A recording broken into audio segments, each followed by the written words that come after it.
Good morning, folks. Welcome to Adult Bible Class. I am very glad that you are here this morning. Hey, as we get going, just want to make sure that you're aware of a couple of things. First off, on the centers of your tables, you will see a sign-in sheet sometime over the course of the morning. Please take a moment to sign in. We would love to know that you're with us in Bible class today. Also there on the centers of your tables, you'll see some folders. They're blank inside. That's basically there for you to take some notes. We have a great presentation this morning with a lot of insight, and so notes are something you're going to want to take, and so grab a pen with your cup of coffee and your taco, grab a folder, get ready to take some notes, and get ready to learn, because this morning we have Dr. Toni Cook with us this morning. He is part of Lutheran Ministries, and Lutheran Ministries has been partnering with a Barna research group, which is probably the most famous Christian research group in the world, and they have gained and gleaned some amazing insights into families and what makes families work, and we can use these insights in our own families as we seek to raise kids, grandkids, whoever in the faith, and as we seek to share our faith between families. And so we are very happy to have Dr. Toni Cook with us this morning. Would you please give him a warm Concordia welcome?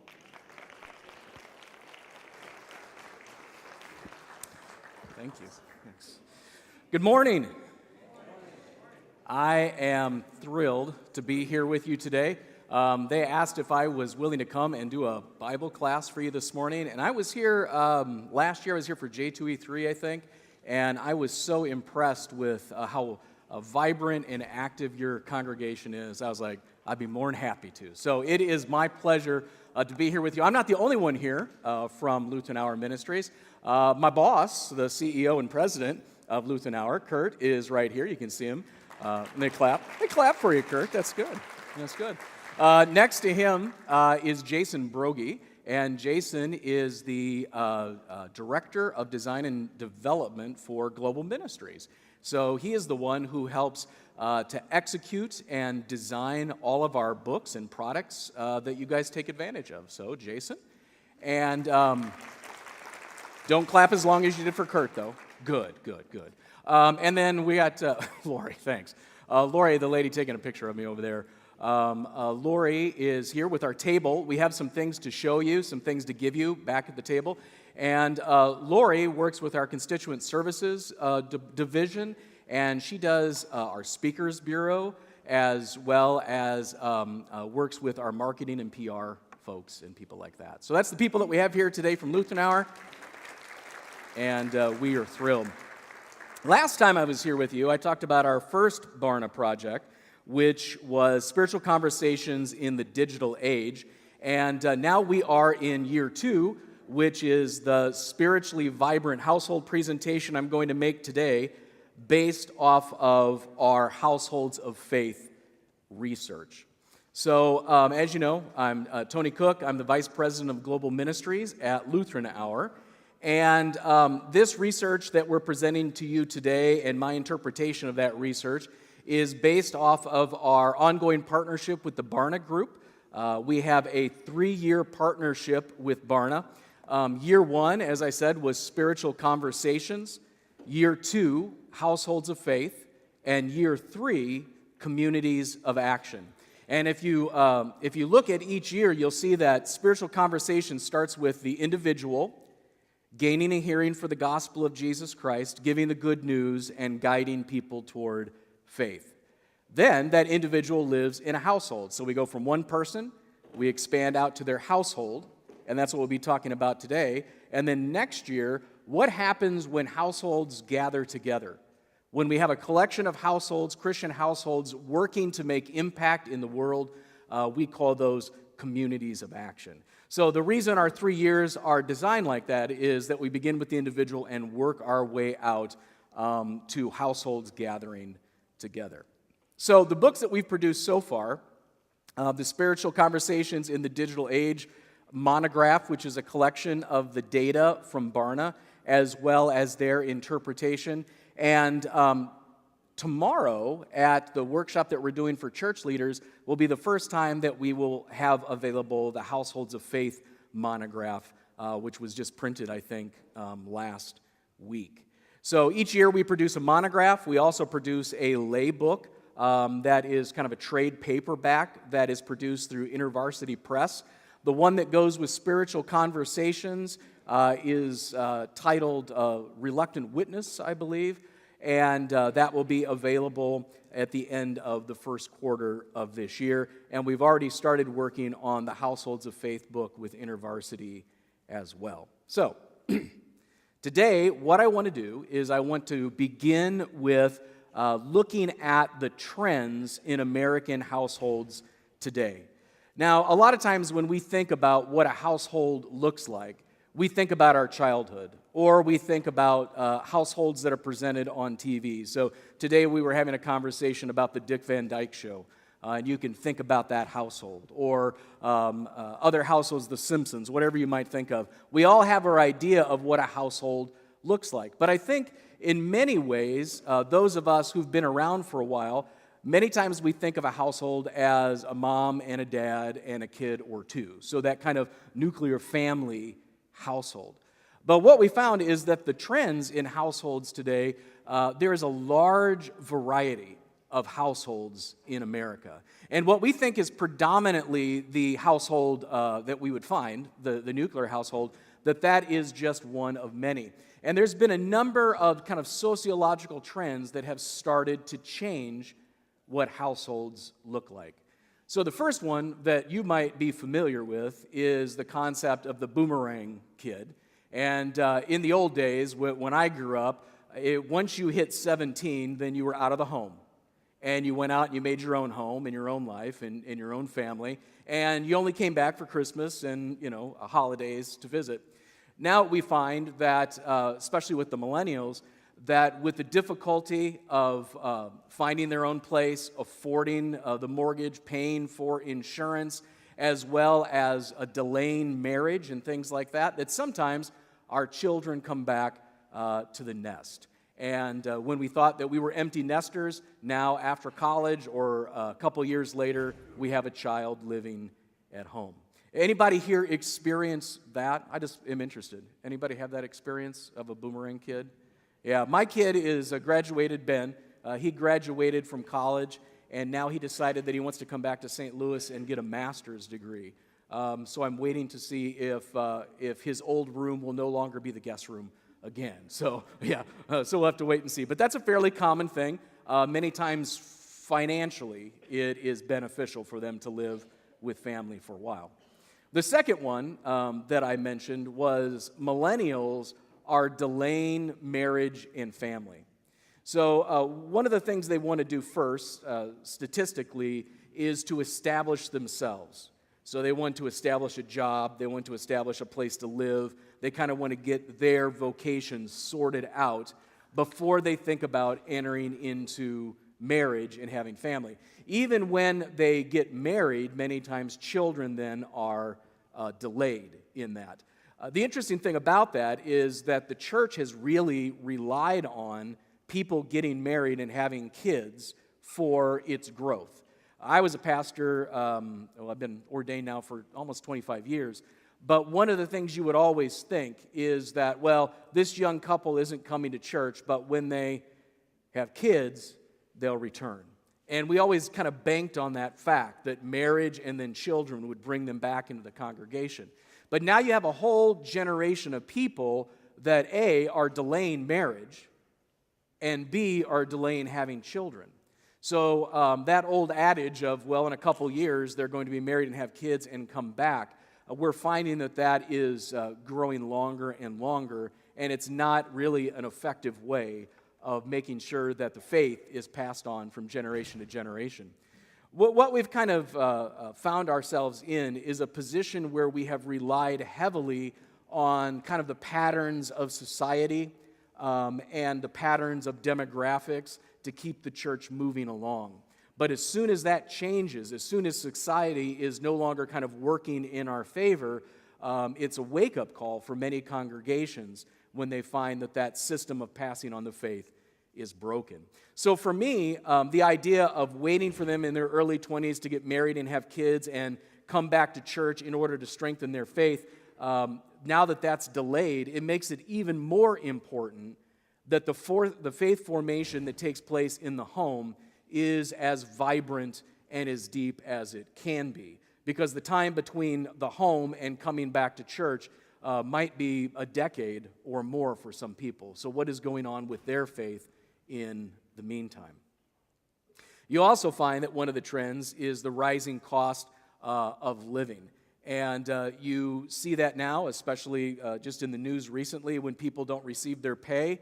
I was always told you should have a number of months put away and that you should be able to survive. And you heard that many of the people on the news didn't have money to wait even a paycheck.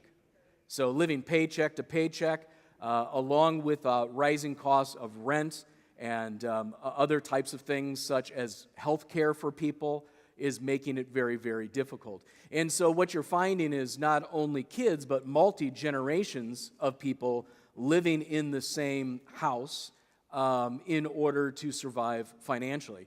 It was interesting, people moving in together, you always think that's a young folk thing, it's a young person thing.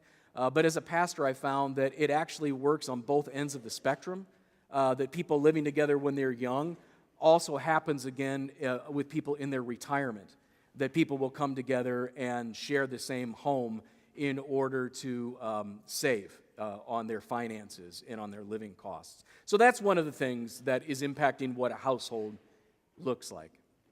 We're also seeing that families are not just biological, but many of them are blended. And what does a family mean? We use the term household because we believe that family now has been defined in many, many different ways. For an example, in my life, my parents were divorced and remarried, and so I had twice as many moms and dads. I had twice as many grandparents, and I have cousins that I treat like sisters, and people that I treat like cousins who have no blood relationship at all. And in the end, family just is family. Family are the people that you love and you rely on. And you might experience blending in your family. It begins many times for people, it doesn't even have to be with divorce, but it can simply be through marriage, where you marry someone and all of a sudden you have your mother-in-law who is with you, or your father-in-law who is with you. But you have people who are non-biological, connected to you, now living in your household. And we're finding that blended families of all kinds of types, including people living in the home who are not related to anyone there at all, is on the rise. We're also finding that households have an increased form of diversity. Just because perhaps maybe the mother and the father in the household or 2/3 of the household are of one ethnicity, that doesn't mean that the other members are. That along with blending families also comes a form of blended diversity. So the different religious practices, the different ethnic practices, all of these things kind of get amalgamated together as there's this big churning that's going on and blending in households today. You also have a big influence in culture. So we have a post-Christian culture, as many people call it, and what that means is they've kind of been there, done that when it comes to the church.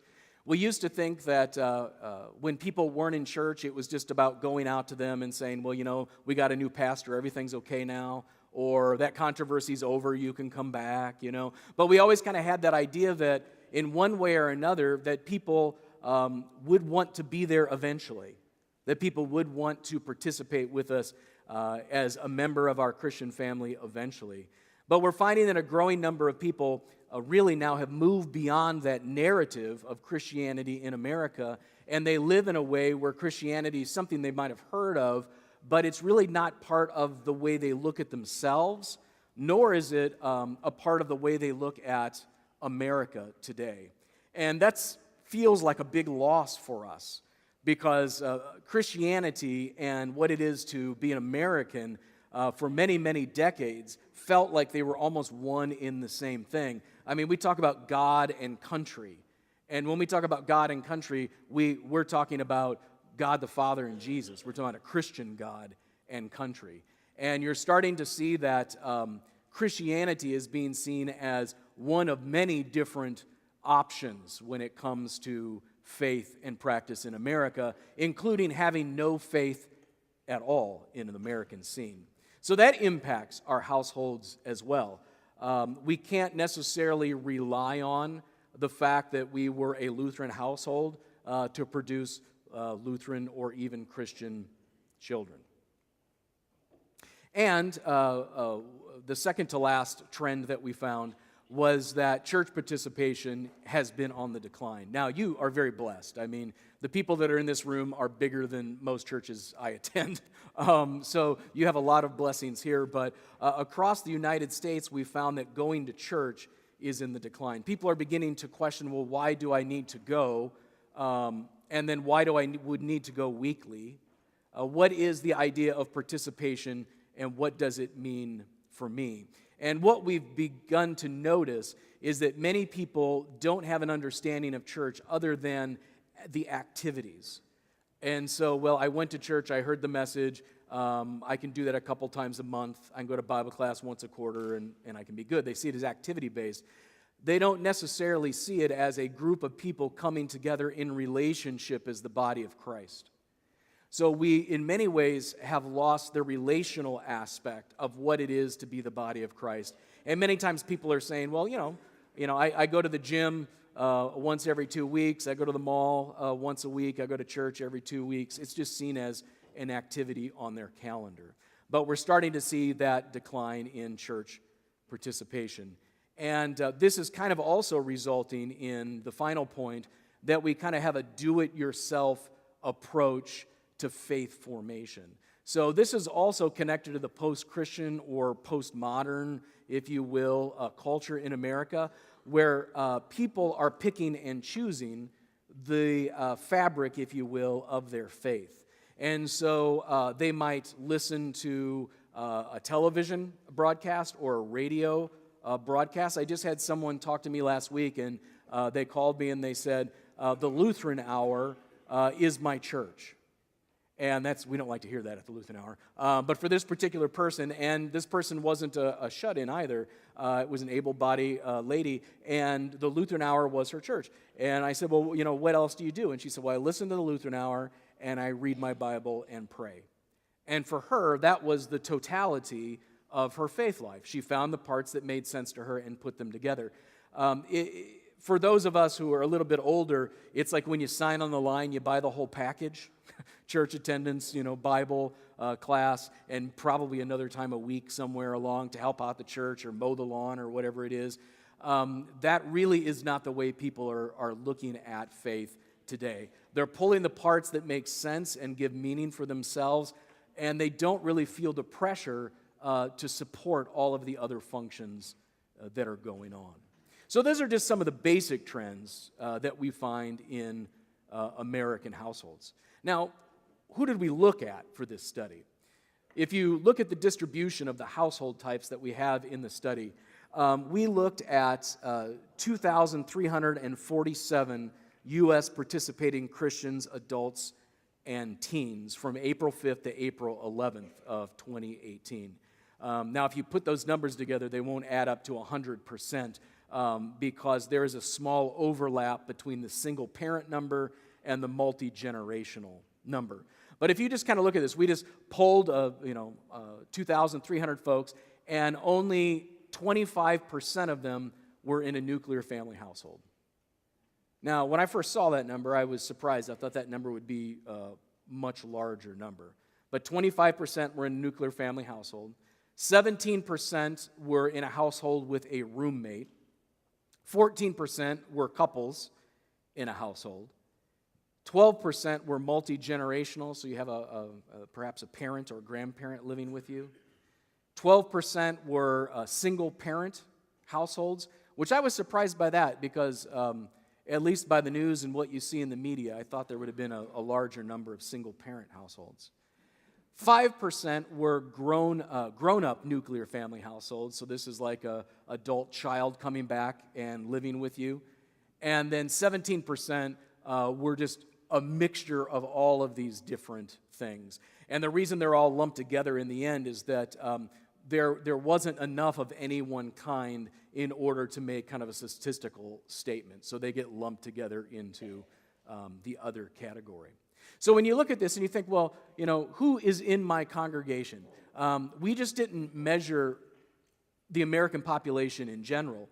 These are active Christians. These are active Christian households. So out of that, if you think about your church, would you think that there would be more than 25% nuclear families? Would you anticipate how many couple households that are out there? If you look at baby boomers, there are many kind of just two-people households that are floating out there as well. But I was kind of surprised by the statistics. But these are the people that we talked to. This is the household distribution that they broke into. And in this presentation, we're going to look into their level of spiritual vibrancy in each one of those households. But for those of you who kind of want to get to the juicy meat, I thought I would start out by presenting some of the key findings from the study as a whole.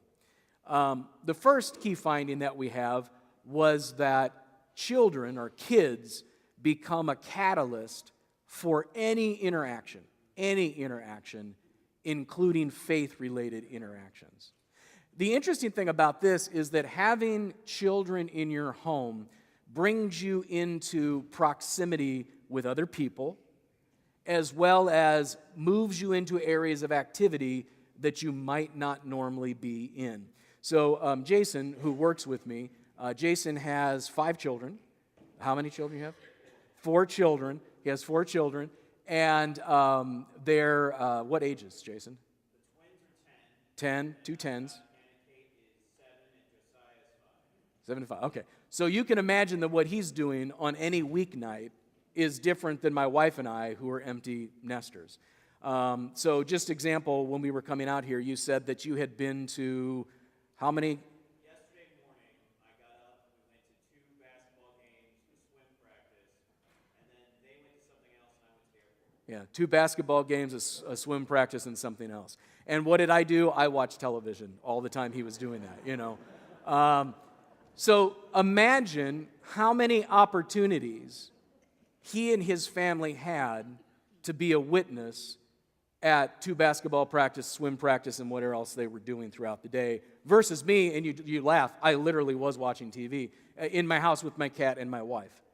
So the isolation that occurs without children is something that it's interesting, looking for ways to overcome that and to get kind of those of us who are matured in age, if you will, empty nesters, integrated back into society, if you will, having these interactions with others is really a hurdle, where with kids it becomes very natural. The other thing that we realized, all of this research is about having people like in your home or coming into your home, so either living in your home or coming into your home, that you will have a larger number of people actually coming through your door when you have kids. So setting up play dates, or if you're coaching soccer, or if you're having a sleepover for your son's friends or something like that, you're going to have much more foot traffic coming into the home.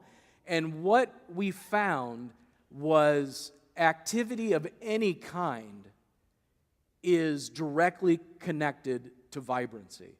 That it doesn't have to be you're having people in your home always and having a Bible class or having a devotion or praying together, but just that activity of having people come in and out is going to give you more opportunities to interact with faith than maybe the couple home or the retired couple or the empty nester couple that is there. So kids become a catalyst for interaction within your home. The second kind of finding was faith formation is connected to and increases with hospitality. We're going to do a whole course on extending hospitality. We offer free online courses at lhm.org/learn. We have an online learning platform called LHM Learn.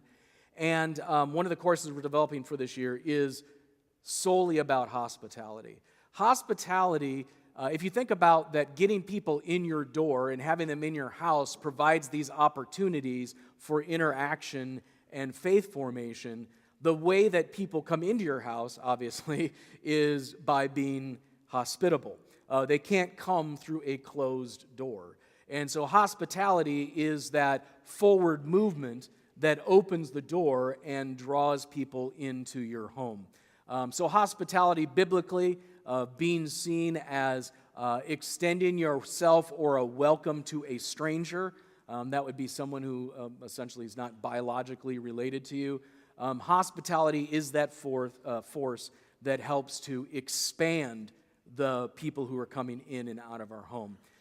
So practicing hospitality in many ways is a spiritual discipline from my perspective.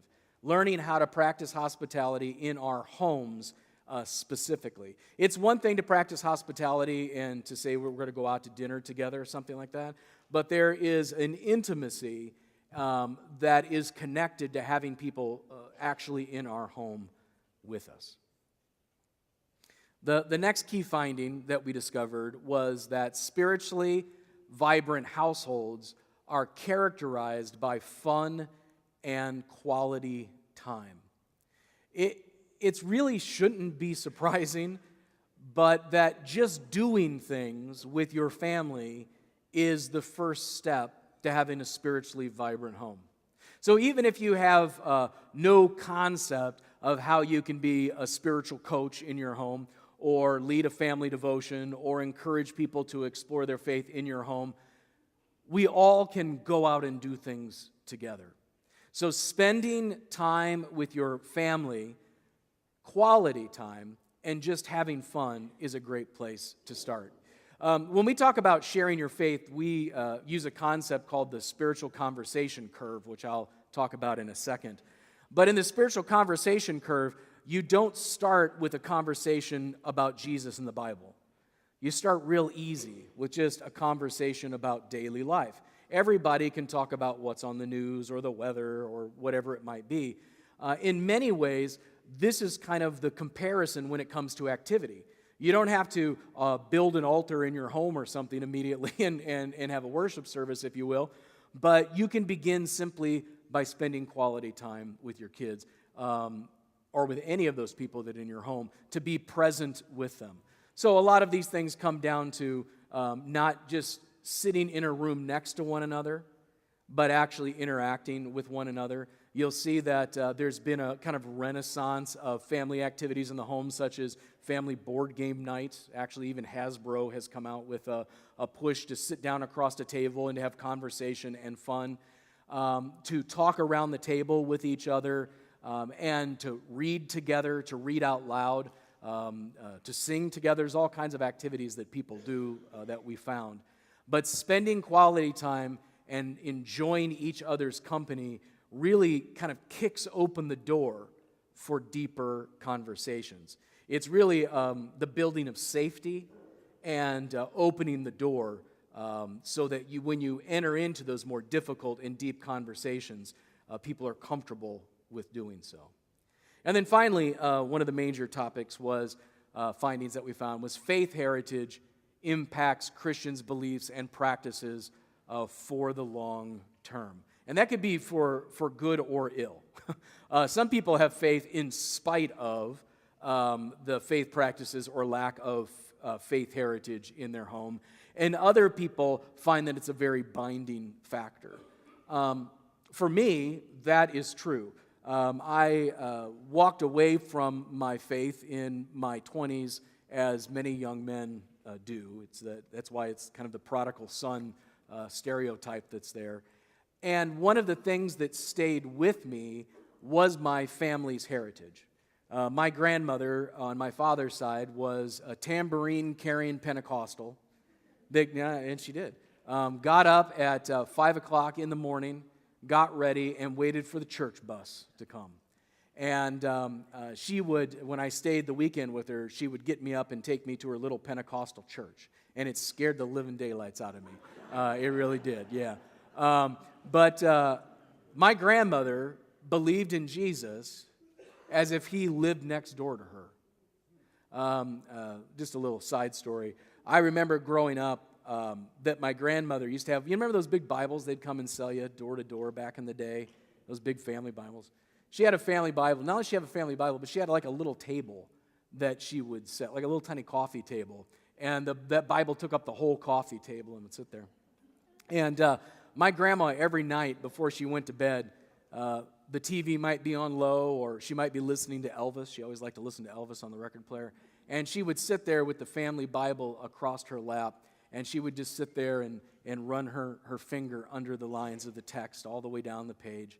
And that made an impression on me. But the thing that really made an impression on me later was when I realized that my grandma couldn't read.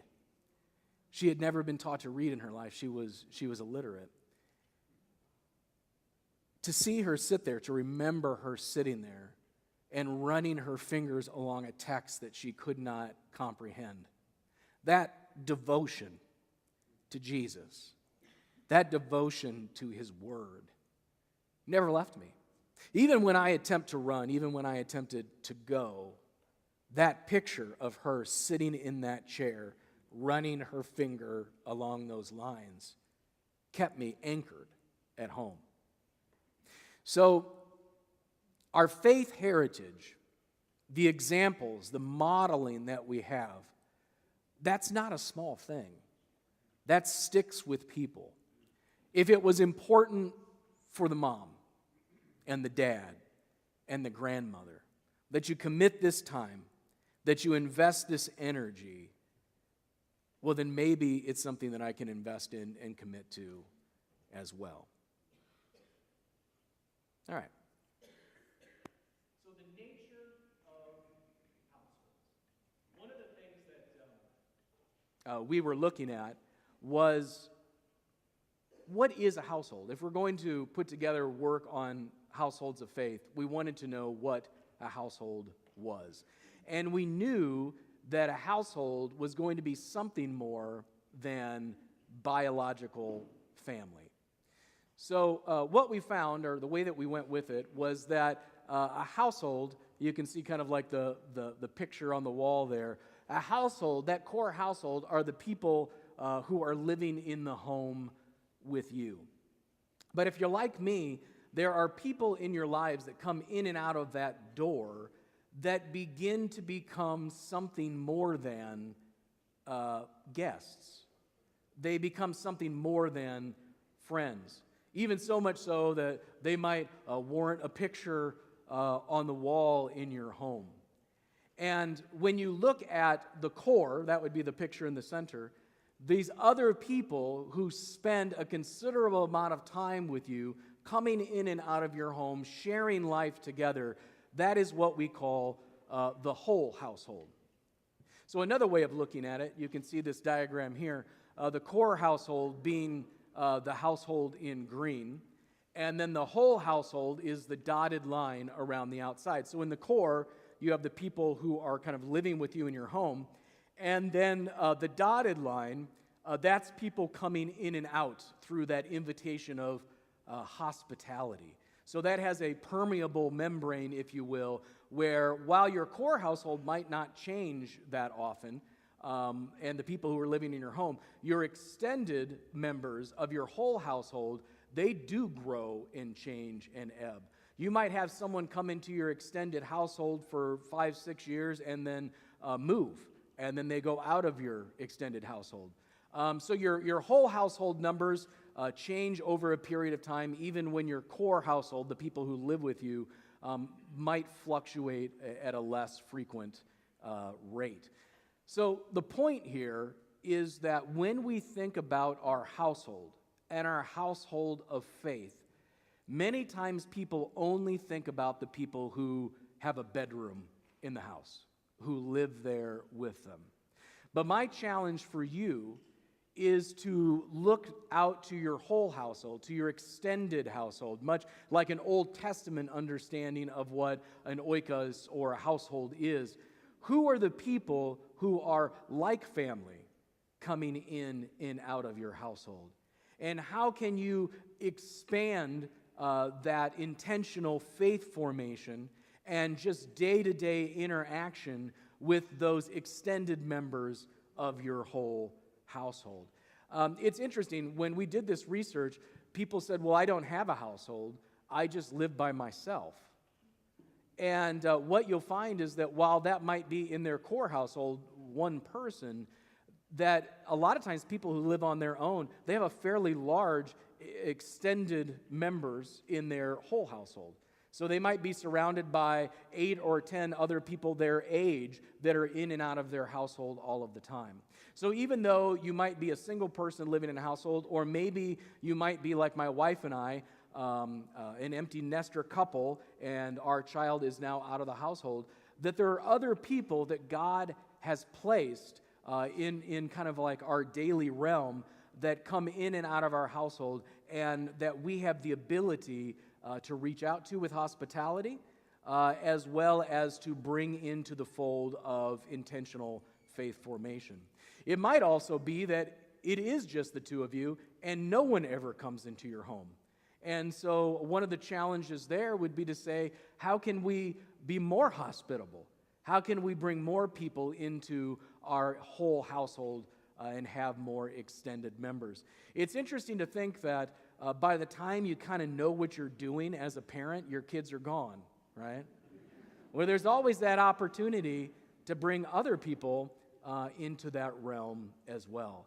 And while we might be done parenting, if you will, but we all know that we never are, but at least with our biological children, there is the opportunity to bring other people into our home as well.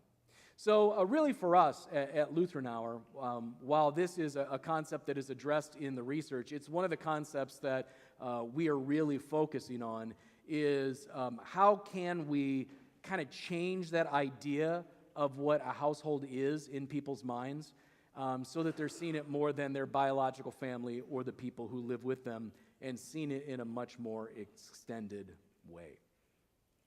So, one of the other things that we looked at was influence. And when it comes to faith, who is it that influenced you in your faith? So, this is a subset of the study. It's 725 practicing Christian adults who grew up with someone who influenced their faith, and who say that they did not inherit their faith simply by being born in their family. It's funny, there are a lot of people that say, well, I was born Lutheran, or I was born Catholic. But these are people who say, no, I actually inherited my faith from someone. And you'll see, by and far, 68% will say that they were influenced by their mother. 46% by their father. So the parents, the mom and the dad, they hold the biggest number of influence, followed then by a grandparent. And I think this is one of those findings that we probably all would have expected. Many times, I think when you have children and they're growing up, if you've had more than one child, perhaps a boy and a girl, you realize that at one point in their life, the boy will come to his dad for certain things and his mother for certain things. And then as he gets older, sometimes that flips around or changes. For girls, they relate with their mom and their dad for needs a little bit differently as well. But with that in mind, with kind of the demographics of it in mind, there also seems to be some research that says that a mother is the person for those type of issues that you kind of feel comfortable speaking to with. And in a little while, I'll show you the different topics and who they go to. But at this point, when it comes to faith, the mother being the largest figure. And then 16% was a non-relative, 14% was a friend, and then 10% was another relative, and then 9% was a sibling. So as a pastor, I knew that what I could do in the pulpit for 20 minutes a week, preaching a sermon, or maybe to go to Bible class, that was such a small fraction of the potential influence on faith formation. If you want to know where the most formative place is, you will return there after you leave here today. You might think this is the hotbed of faith formation. It's really your home.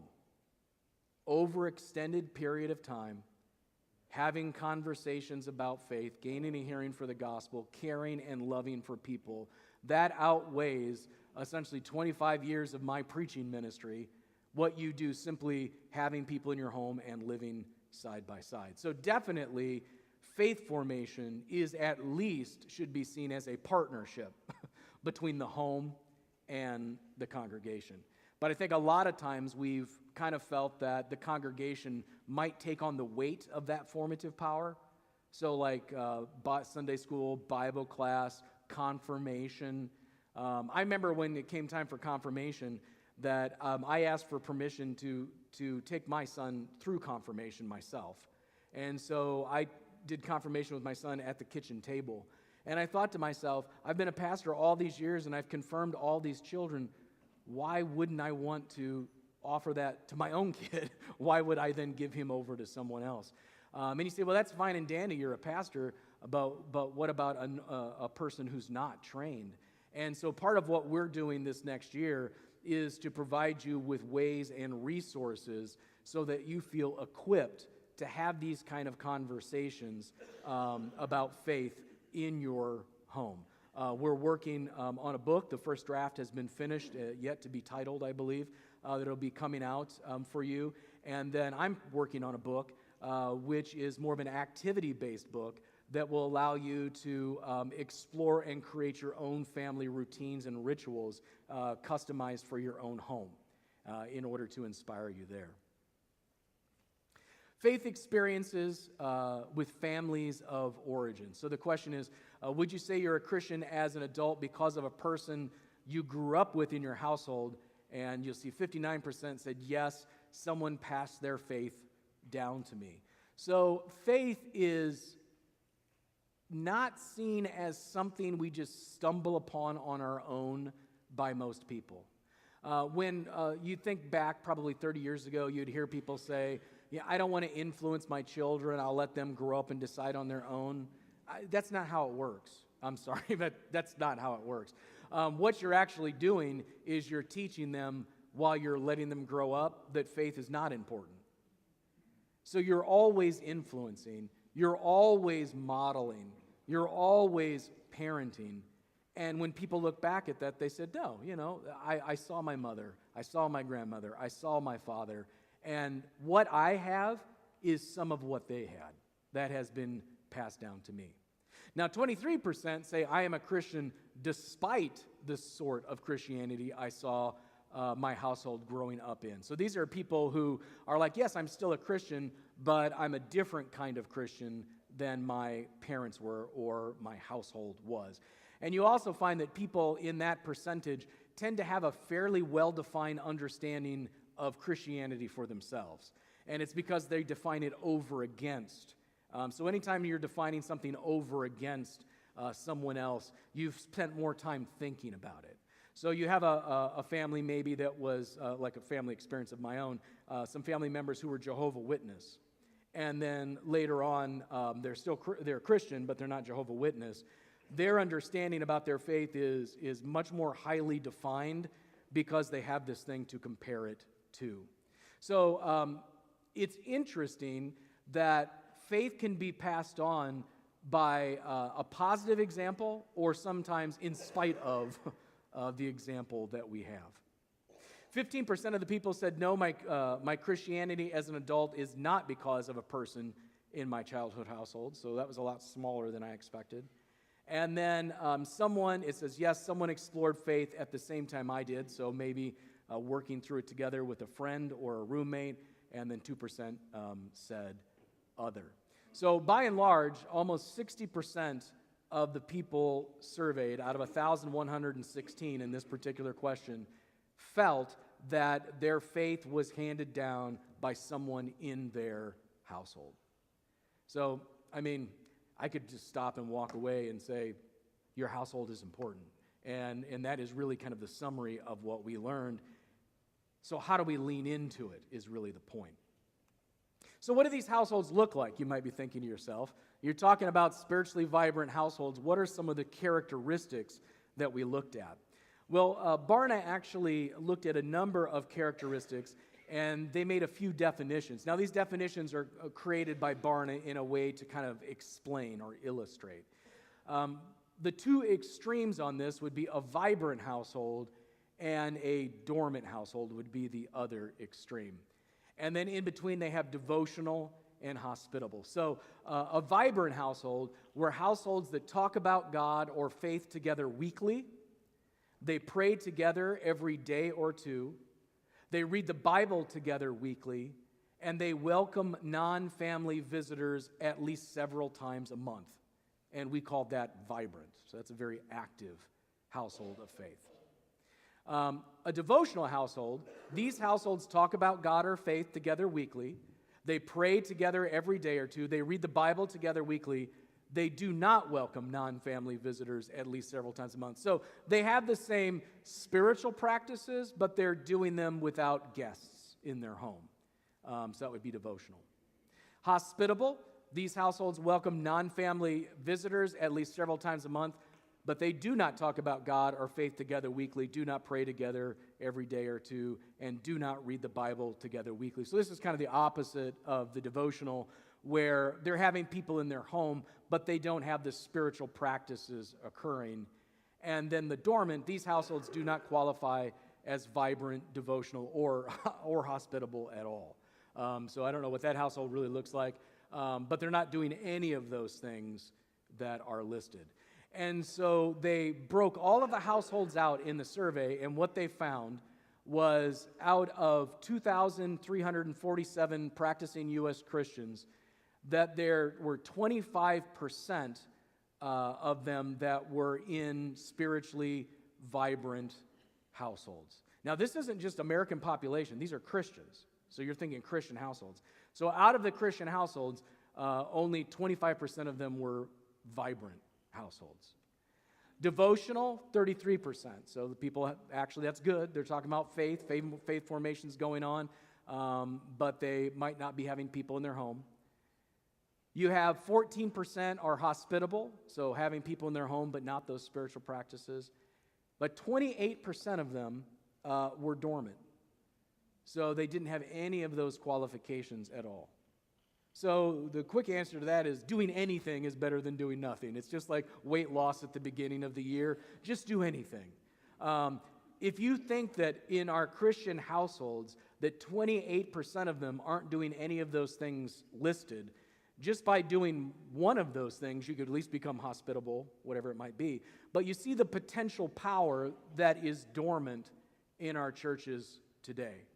One of the quotes that I like to talk about and comes up later in here is that a congregation is only as healthy as the households that comprise it. So a congregation is only as healthy as the households that comprise it. So if you think about this, that by adding these components of spiritual vibrancy into our daily practices, not only are we creating a hospitable environment for faith formation in our home, but by default, we're also strengthening our congregations as well. So as a pastor, it's interesting to think like, how can I have the strongest and healthiest congregation possible? To think what I need to do is strengthen what's going in the home is almost counterintuitive. As a pastor in the old days, I would think I need to strengthen the programming that I have on campus. But really, probably the low-hanging fruit, if you will, is to begin to invest in our households that comprise the congregation. So if you were to take dormant and begin to slowly develop and encourage and coach those households, I believe that's one of the best places to begin. So I just want to show you how the breakout of the households resulted. Now, these have the households with vibrant, devotional, hospitable, and dormant, and you'll see the percentages that are there. So the first one says, the percentage indicates having a member of their household who does the following. So sets an example. In a vibrant household, 73% said that a vibrant household said that someone was setting an example for them. 58% in devotional, 57% in hospitable, and 46% in dormant. The next one, encourages me to go to church. In a vibrant household was 71%. There was someone, in 71% of vibrant households, someone was encouraging them to go to church, versus 60 in devotional, 56 in hospitable, and 45 in Dormant. The last one on this slide talks about God's forgiveness. 76% of people in Vibrant Households said there is someone there talking about God's forgiveness. 59% in devotional, 49 in hospitable, and 32 in Dormant. So you see how the gospel, if you will, and also encouraging Christian practice dramatically jumps. When you have the difference between 32% and 76%, that's a huge statistical difference that's there. It jumps when you have those practices of vibrancy going on in the home. You'll also see correlation with the teaching of traditions. So this says, teaches me about traditions, 69% vibrant, 43 devotional, 48 hospitable, and then only 29 in dormant. And then finally, teaches me about the Bible, 73% in vibrant, 53 devotional, 38 in hospitable, and 27 in dormant. So if we were to look at household types, remember I told you the nuclear family, the single-parent family, what I have on the screen is they've broken down each household type and what percentage is vibrant, devotional, hospitable, and dormant. The top line is the nuclear family household, which has the highest vibrancy level of 32% and has a 20% dormant level. The single-parent household has a 28% that comes in third in our vibrancy, with a 21% dormant. The multi-generational household, I thought was interesting that it actually is more than the single-parent household, but the multi-generational household had 30% vibrant. And that could be perhaps because of a grandparent also there with a faith tradition living in the household. 23% of vibrancy for roommate households with a 37% dormant statistic. Grown-up nuclear family households, you have a nuclear family where everyone is an adult, is at the lowest, at 8% vibrant. And I think that a lot of that probably has to do with the fact that, and this is just my speculation, when you have an adult child come back into the house, they don't fall back into that pattern of doing things with you necessarily as they did as a child, nor would they fall into the same pattern of doing things with you as if they lived with a contemporary, like in a roommate situation. But a lot of times when adult children come back into your home, one of the things they want to do is maintain their own routine, independent of their family, so they don't feel like they're kind of being treated as a kid. But for whatever reason, that has a vibrancy level of only 8 with a 46% dormancy rating. And then other household types, everything else that was there, 24% dormant and 29% when it comes to dormancy. Now, if you look at the different levels, you'll see the number one for vibrancy was the nuclear family. When it comes to devotional, if you scroll down there, look down, you'll see the single-parent household and the couple household are the highest ranking for devotional, which makes sense to me. So my wife and I doing devotions, if you will, or a mom with a child or a dad with a child praying and reading the Bible together. When it comes to hospitable, the grown-up nuclear family household having the most people in and out.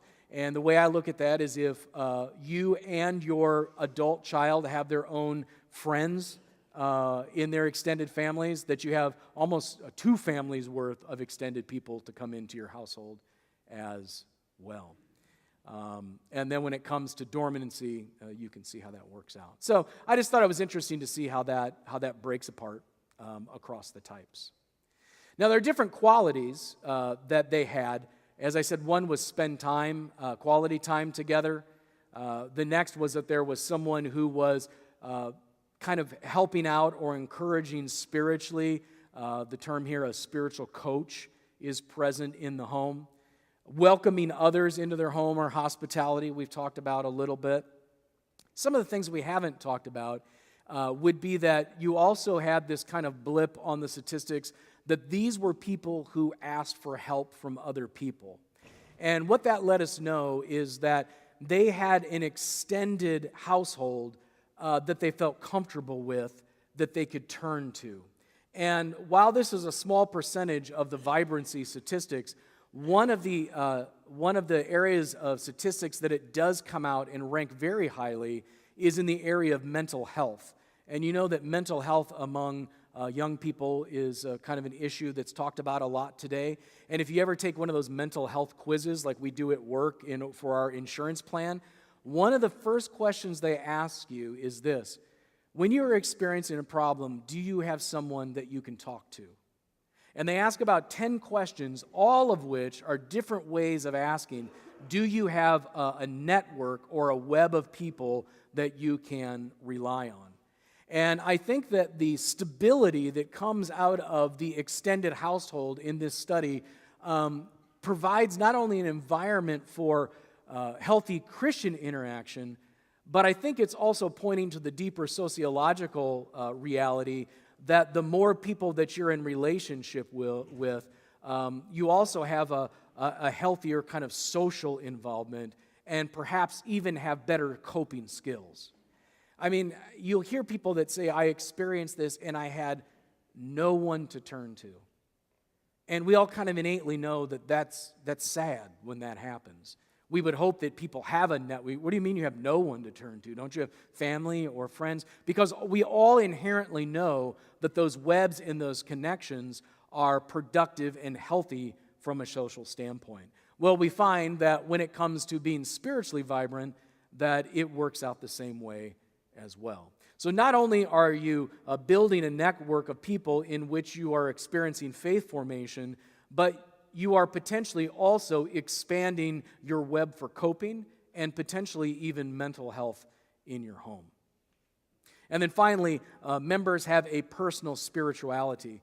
While our study looked at spirituality that was done corporately in the home, so with the household, multiple members of the household, we found that people who are in vibrant homes also had a personal spiritual practice that they performed. They read the Bible, they prayed, things like that. So not only were they doing it collectively, but they were also doing it individually. So I always tell people that if you want to begin to help your household grow spiritually, that one of the best places to start is to begin with yourself and your own spiritual practices in your home. The importance of you doing it in your home, that dad's praying in the home, that dad sits down and reads the Bible in the home, that mom's working through a Bible study as she sits and watches TV. All of these things that you're doing, while they're spiritual practices focused on your own enrichment, are also very, very impactful forms of modeling and mentoring in your home. And eventually what happens is you can get to a point that you do that and people become curious why. Or it's very easy to say, Mom, I see that you pray every night. I'm having this problem. Will you pray for me or pray with me? So that type of modeling is extremely important. In another piece of research, it was found that when dads sing, like in church, and they sing spiritual songs or hymns, that is a huge impact on their kids watching them and modeling. So if you're an introverted person, or if you don't know how to engage the family as a whole, you can simply begin also with your own spiritual development within your household. I mentioned before that just spending quality time together is important. Some of the statistics point out some of the things that these households do more than others. 32% said they played games daily with each other. 68% said they have household meetings. Now, what's interesting is a household meeting is an intentional form of communication with your housemates. And so that says something about having the ability to have open interaction and dialogue and discussion. But they have household meetings. 59% say that we share how we are feeling with each other daily. 59% talk about their feelings on a daily basis with one another. And I don't know if you're like you, and you might come from a German background or not, but having a feeling is probably bad, let alone talking about having a feeling. That's even worse. But if you think about it, if we live under the same roof with people and we can't share how we're actually feeling, how is that any different than living with a bunch of strangers? If our family is our God-given support network for life together, right, then relying on that support network and utilizing it in the way that God has designed, that we have a mutual consolation for each other, is where the strength is. But for a lot of families, and sometimes for guys or other people, getting to that point of being open about your feelings with your family, that can take practice. It takes vulnerability. All are which good traits, but that can take time. 55% said that they go on walks with each other, and 48% said that they went to a park together. So a lot of stuff that's not really that scary that you can start with, just simple spending time together practices. Now, when spiritual coaching comes into mind, we see that 76% of them said a household member talks with me about God's forgiveness, and we talked about this earlier. 73%, a household member teaches me about the Bible. 69%, a household member teaches me about traditions. 71% said a household member encourages me to go to church. And then finally, 73%, a household member sets an example. So going back to that concept that we bring our kids to church in order to be formed as followers of Jesus, what we're finding is when households are truly spiritually vibrant, that activity is first taking place in the home among or with another household member. So what is it like to live in a household like this? Is this like a rigid, read your Bible and eat your Brussels sprouts, or you can't have your dessert kind of household? What do people feel like in these households? And we actually asked them, what does it feel like to live in one of these households? And the atmosphere, the biggest bubble that you see there in the center was that it was comfortable. So you look at the big words: comfortable, loving, safe, peaceful. That's kind of a household I would like to live in. Crazy and out of control, that's probably a household I have lived in, and you might live in that household today. But the number one ways they described it, comfortable, safe, and loving.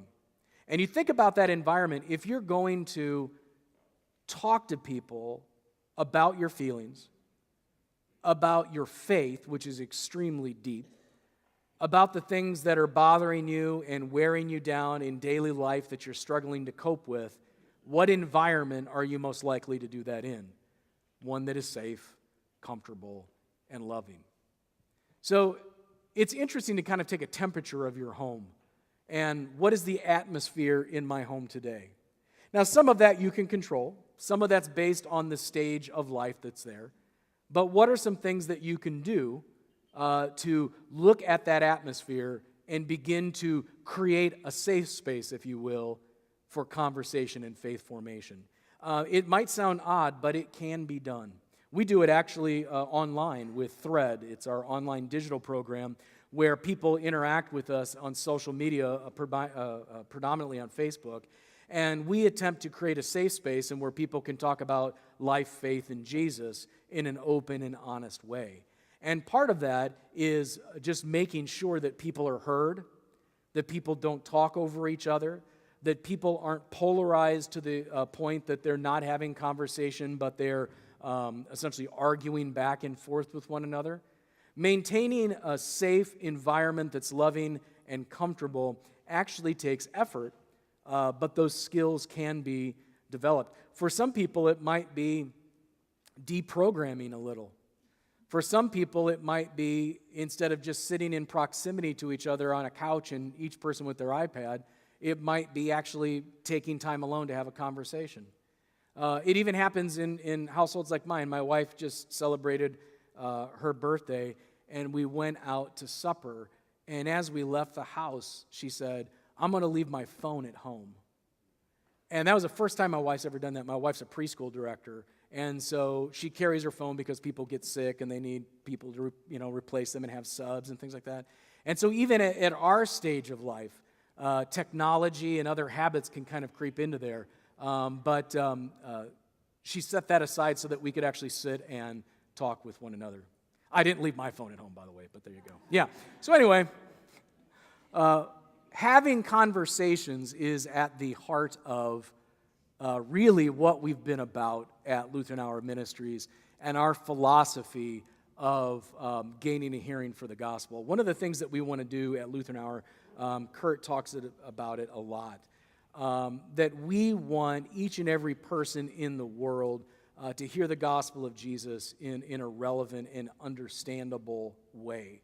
We don't believe there's any one form of communicating the gospel, but we believe that for each context and each person in each country that we're in, that it's on us, if you will, to communicate that gospel so that we can gain a hearing. And so the way we speak, not only in our outreach, also in thread, but also in our daily life is extremely important. And some of you might have seen this before, but this is kind of our philosophy, the way that we look at having spiritual conversations. It works very much in the same way as the starting out small with the activities. So going out and doing fun things before you move up the ladder, if you will, to deeper, more spiritual ones or more spiritual ones. Conversation starts the same.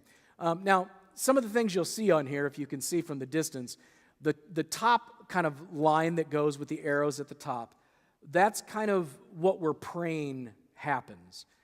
So when we're having a conversation, that first line says, we're praying to gain a hearing for the gospel. So what that means is this, is that the power of God is His Spirit working through the Word. So for that to happen, we have to have ears that hear the Word. And in order to hear, we have to gain a hearing. If you're a teacher, anybody's a teacher in the room, every single one of your lesson plans starts out with an attempt to gather attention of the students, right? And so you might do something kind of larger or silly or whatever it might be to gather attention and gain a hearing. So the first thing is to gain a hearing. Now, when we do this, we attempt to gain a hearing with people, the line on the bottom you'll see there, with people who are unreceptive. So this might be an adult child, this might be an atheist father, this might be a next-door neighbor. This is someone who simply says, I really don't care about Christianity and I don't want to hear you talk about it. So they're unreceptive to that gospel message. So what we're praying is that God opens that door, gives us that opportunity, gains that hearing for that message. And what we do is we start out very simply with just chatting with people, talking about everyday life. And we find that when we do that, like in any other social interaction, if you just talk with people about daily life, you get to know each other, right? And if you do that long enough, you begin to trust each other. And as you begin to trust each other, not only do you say, this is what I saw on the news last night, but you start to say, this is what I saw on the news last night, and this is what I think about what I saw on the news last night. So you're chatting about everyday life, but then you move into relating with them your joys and your pains about everyday life. And when you get to that point with a person and you're talking about, this is what I'm going through in my life, my wife had cancer over a year ago, and I made a lot of new friends by talking to people who were going through the same thing. And that builds a deep connection between me and other families who have gone through that same experience. We didn't just jump in and say, hey, my name's Toni, my wife has cancer. We started out and kind of worked into those relationships. And then you have those shared experiences that build that trust. And what happens is as you chat and relate, eventually you get to a point where God, through the working of His Holy Spirit, has gained a hearing, and you have the opportunity to say something like this. When my wife was struggling with the cancer that she had and we were preparing for surgery, that was probably the most frightening time in my life. And I don't know how I would have made it without my faith in Jesus Christ. Now, I did not say, please open with me to John chapter 3, or let's go down the Romans road. But in the old days, that's how I was taught. I was taught that the moment you gain a hearing for the gospel of Jesus Christ, you directly go into a gospel proclamation. What we found is in kind of a post-Christian, post-modern context, people don't even understand the relevancy of Jesus. And so by saying, I had this real experience, and I don't know what I would have done without my faith in Jesus Christ, that shows that Jesus is actually relevant to me. That my faith made a difference, that Christ made a difference. So I'm sharing, if you will, subjectively. I'm sharing out of my own experience. And that's just kind of where you go. But if I tell you that, I don't, my wife was going through this, and I don't know how I would have done my faith in Jesus. Once I go on and tell that story, I literally am giving you the good news of why. Gained a hearing for Jesus, gave the good news. Once we share subjectively about our experience, we earn the right to speak more about Jesus in other people's lives. So this is what it is for me. Eventually, well, what about Jesus for the person you're talking to? Or, I've never had anything like that. Do you think Jesus could do that for me as well? And so it opens a door from you to other people, and we begin to connect Jesus into the daily lives of others. And this is a way of shining the good news into the lives of other people. Now, this might be happening in your home, where your child has seen you faithfully have these devotional practices throughout your life, and they say, Dad, I know that your Bible study that you go to is really, really important to you. And I've heard you talk about how the guys that you study with are like your best friends. Do you think that can have anything for me? So from a household example, it works the exact same way of gaining a hearing for the gospel, giving the good news. And that's when people are receptive. So we always kind of look at their spiritual posture. If someone isn't receptive, we don't immediately jump there, right? We respect where they are, and we start with that kind of conversation. And then finally, after we have connected Jesus to everyday life, you'll see that there's like the top of the hill, and the reason it's in a curve shape is that it takes a lot of effort to, if you will, roll that stone up that hill. It can take a lot of conversations and a lot of time to get it to the top. But once you have shared your personal understanding of who Jesus is in your life and how he is relevant to you, and you've started to connect it to the greater world, those conversations become much easier. Those spiritual conversations become much more easier. And actually, instead of pushing, you'll see that it starts to roll because the person you're having a conversation with, they're actually wanting to know more. So you've gone from someone who's not receptive to receptive, and now to someone who's actually seeking to know more. So they're asking, and it becomes easier. So at that point, we're guiding them toward faith. We're exploring questions about faith. We're encouraging them to seek more. And then finally, we work to clarify the costs of discipleship, if you will. Okay, well, you've told me a lot about Jesus. I'm really interested. You've answered a bunch of questions. Now what? And in the conversion model, if you will, from a personal standpoint, every person gets to a point where they know there is some type of time commitment and other commitment that goes on. There's some things they give up, some things they take on, some places they go they didn't before. It's kind of, how will this change my life? And at that last point, then we start to clarify, what does it mean to live now as a Christian in our daily life? If you're interested in knowing more about this and learning how to use this in your home and in your extended household, your whole household, we have courses available for you for free, as I said, at LHM Learn. We also have a very handy thing we call the Spiritual Conversation Curve Card. We just call it the Curve Card.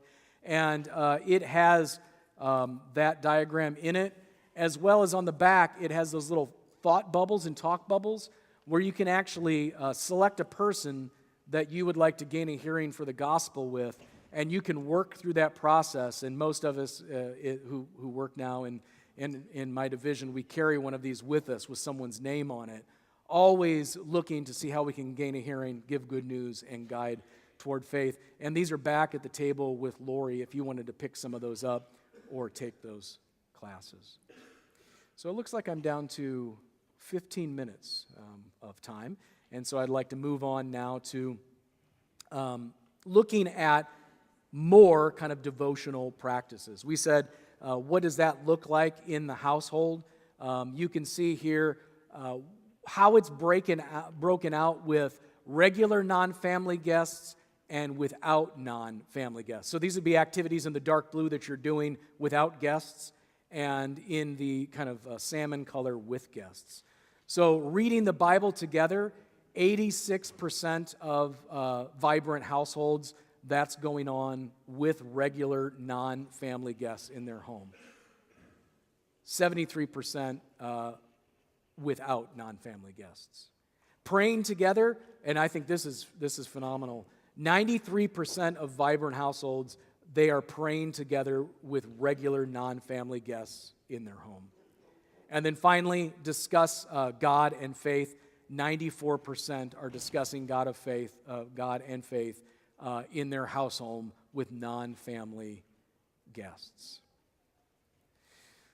One of the big keys we believe as we work through this is going to be hospitality, as I said before.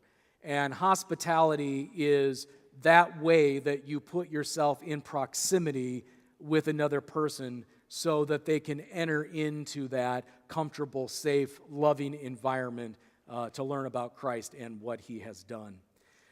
When you look at vibrant households, you can see the types of people that they have in there. 22% said they had close friends. 11% said they had neighbors. 10% it was their mom. 13% were siblings. 9% were a grown child.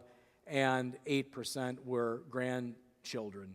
And then out of the people surveyed, 40% had no one. That would be falling into the dormancy area.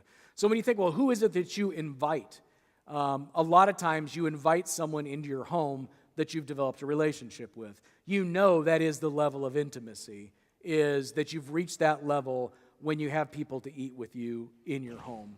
It's easy for me to eat with someone in a restaurant. It's another thing to invite them to come into my home to have a meal. So normally, I think the people that are frequent guests are those people that we've reached that level with, a relational level with, and that kind of plays out in the research as well. So close friends, neighbors, and then family then would follow. Now, when we also looked at it, we found that teen development was one of those things that turned out to be pretty fascinating, and who a teen would go to in order for the different things that they need. So if you look there, the darker line is mother, and the salmon color line is the father. So you can see that all but the last one they go to for their mother. So we have fun together, we talk about God and faith, we pray together, we comfort each other. The only time the father peeks out there is when they play sports together. That's when the dad kind of comes in. Dad's kind of like good for sports and money, you'll find in the study. That's kind of how it plays out, sports and I need cash. Where do teens get support? Encouragement, you can see the mother's the dark line. Advice, sympathy, money, the dad comes out a little bit ahead there. And then logistical help, which means, Dad, can you help me move the couch? Or can you help us move into our new apartment? Dad edges out as well. So it's not like it would be bad if you never went to your dad for anything, and that would be one type of statistic. But what we found is that I think we've really underappreciated what dads are capable of doing. And to say that we can come to our fathers for more things than money, a hammer, and moving a couch. That dads are much more complex and gifted than a couple mechanical things that we're stereotypically told you would turn to your father for. So in many ways, I think some of this is perhaps dads aren't as comfortable or as ready. Some of this is, I think, as we grow, we go to kind of different people. But also some of it is, I think, falling into probably unhealthy stereotypes of, well, that's something about your feelings, go talk to your mother. Instead of realizing, no, I could do that as a father as well. So who do teens talk to in the members of their household? Questions about faith, mother. Something that bothers you, mom. The Bible, a little bit closer, but still mom. Politics is dad. So, and then who do you talk to about sex? You talk to your mom. So once again, another stereotypical thing, watch the Rams play, talk about politics, teach you how to fix your furnace. That's Dad. Where do teens receive spiritual guidance? Encourages me, much of the same dad. Encourages me to go to church, encourages me in other ways, sets an example. There you get mom and dad a little bit closer. Talks with me about God's forgiveness, teaches me about the Bible, and teaches me about traditions. Mom ranks out all of those. So for me, I really think that this shows a huge amount of untapped potential when it comes to moms and dads. You can see that it's not like 0 and 100. So that means that dads do have the ability to have those conversations and that their kids do have the ability to seek out those conversations with them. But really the intentionality of being open to those conversations and seeking those conversations out, I think, is really key. So then finally, who are you most likely to go to? You can see that breakout. Advice, mom, 66%. Money, dad. Sympathy, you always go to your mom for sympathy. I still call my mom for sympathy. Logistical help, dad, and then encouragement, mom. Questions about faith and something that's bothering you, both at this point we're seeing as mom as well. So, as I said, having household with minors makes a big difference. So if you look at what's going on, the green line at the top is an activity done with your spouse. The blue line is activity done with your mom. And the salmon line is activity done with your dad. And the first one says, like, eats meals. You can see that's there. And you can just kind of see how that all tracks with the spouse and the mom and the dad. With the dad on the end with sports kind of really pegging it out there. So there's a lot of data there to cover, which I don't have time to go through all of that. But if you're interested in it, all of this data, all of these charts are included in the monograph, which will be here tomorrow, I believe. You can also order them from Barna if you like, and you can get yourself in contact with one of the monographs as well. So finally, when it comes to leading households of faith, I'll end where I started, that a congregation is only as strong as the households that comprise it. So for me, I'm kind of a systems guy, and by that I mean I believe that being healthy is like a system of connected entities, and I believe that church and home, that while they've been seen as a little more diverse or a little more separated, that what we've learned is that the strength of your household, the health of your household, is extremely important to the congregation. And if you turn that around, it means that we as pastors and church leaders need to think a little bit differently about what we're doing in the congregation. So am I having you come here 12 times a week and not giving you time to be at home? Am I teaching you what it is to be a spiritual coach in your family? Am I teaching you how to practice hospitality in your home and invite people in? Am I helping you understand that the people that live in your home, that they are the strongest spiritual influences that the household members will ever most likely have in their whole life? Am I upholding the fact that you as a model, the things that your family sees you do when you might not even know that they're looking, that those things are extremely impactful on the spiritual lives of the people around you? For many times within the church, especially the Lutheran church, we've started to pick up on things like confirmation, and we say things like, we think confirmation should be done in the home and not the church. And would you think it's a positive or negative response mostly from churches? It's a negative response, because it's like, dude, I only pay you for a couple things. You stand up and talk on Sunday for 20 minutes, and you teach my kid Luther's Small Catechism. What else are you doing, right?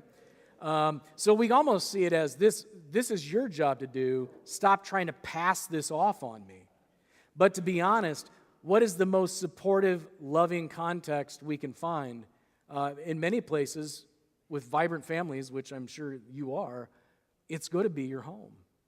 And what is it to sit down and talk about faith, to have that excuse to talk about faith with your kids, taking them through confirmation or having home Bible study where you can share. My pastor that I had at one time, John Rathje at Crave, my pastor, when it was time for confirmation, if it was a boy, he'd do the same thing but different for girls, but if it was a boy who was getting confirmed, they would come at night the day before they got confirmed, and the men in the congregation would sit in a circle around the confirmand who would sit in the middle. And they would go around, and each of the men would explain and describe the importance of their faith in Jesus Christ to them. And that young boy would see all of these guys that he's known his whole life, all of these people who are his friends, all of these people that he looks up to as great leaders in his church, having that moment and to say, this is why Jesus Christ is important to me. It's amazing what happens when we are able to speak openly about who we are and whose we are in Jesus Christ. And I know that every single person in this room, to a T, can tell a story that is an example of why Jesus is important to you. Because I know every single one of you have suffered. Every single one of you have been through trial and tragedy. Every single one of you have moments of rejoicing and miracles happen in your life. Every single one of you has a story where you can tell another person about how God showed up in your life and made a difference, because that's what God does. Simply giving ourselves permission to share those stories within our homes, with our family, with our friends who come through our doors, and with one another is a great place to start. So this is just a little bit of a look at Households of Faith. We have about 4 minutes left. I didn't know if there was anybody out there with a burning question that we had. I went through a lot of stuff, so your head's probably spinning a little. But I wanted to save at least a few moments to entertain if there was anyone who had a question. So anyone raise your hand if you have a question. We even have a mic for you. There you go. What was the universe that Barna used for Christianity? Was it just Protestants? Was it all? Was it Catholic was included? What was the deciding point on what the universe of the group was that they they just surveyed? had that when we surveyed, they were Christians. And then it could be of any stripe or color. Yeah, so this is a national study. So it's the United States population. And then we found Christians, but then they had to go through like a criteria of activity that was there. This is a mixture of people from all kinds of different denominations and backgrounds and household types as well. Okay. Yeah. Barna does, you can ask them, like last year, they actually asked the exact same questions, but of only Lutheran audiences. You can have them do that. But the data like here that I present, when I say that we talk to 2,000 people, that's like a national type of study that's there. Yeah. So Christianity in America. All right. Anybody else got a question?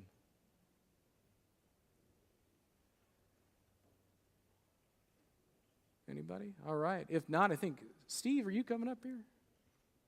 Quickly, he is. So I can see him jogging now. He's going to come up here and close us out. And as he does, I just want to thank you for having us here. I want to thank you for your partnership with Lutheran Hour Ministries. Obviously, you're important to us. We bring our staff with us. We love to be here with you. A wonderful, vibrant congregation. It's a pleasure to see you guys and to see how the Lord is working with you. I encourage you to talk to Lori if you want to know any more about our resources. We are really meant to be here for you, for your household, and for your congregation, and it is our pleasure to serve you. My brother, good to see you. Thank you, Toni Cook. Yeah. Thank you, Toni Cook. Very good. Would you say thank you to Dr. Cook for us?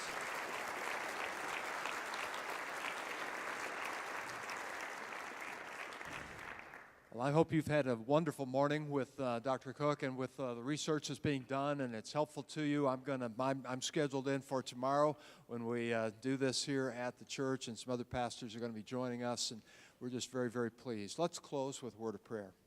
Heavenly Father, we thank you for the goodness of this day, the privilege of worship, the power that comes when we turn our thoughts towards your word and its application in our lives. We pray your blessing upon our homes as we go back informed and committed and ready to live and serve you, starting at that place. Use us, Lord, to make an impact in this world for Jesus Christ. What a privilege it is to carry his name. It's a blood-bought and grace-filled privilege. And to that end, we offer this prayer, praying in Jesus' strong and precious name. Amen. Thank you. Bless you. Have a great day.